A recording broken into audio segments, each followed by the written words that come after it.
Hello guys and welcome back to my channel. In today's video, I'm going to show you how to delete the YouTube app from your Android phone step by step in a clear and simple way. First of all, go to the settings menu. From the settings page, scroll down until you find the option called apps or applications, then tap on it to continue. This section shows a complete list of all the apps installed on your phone.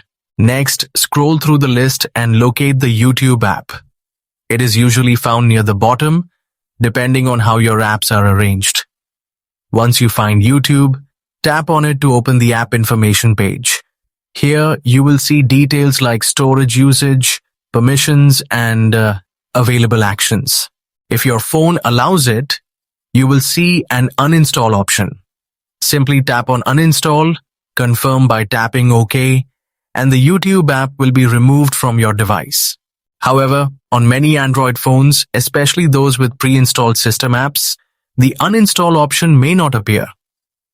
In that case, don't worry, just tap on the disable button instead. After confirming, the YouTube app will be disabled, removed from your app drawer, and it will no longer run or update on your device. Thanks for watching, and I'll see you in the next video, and please subscribe.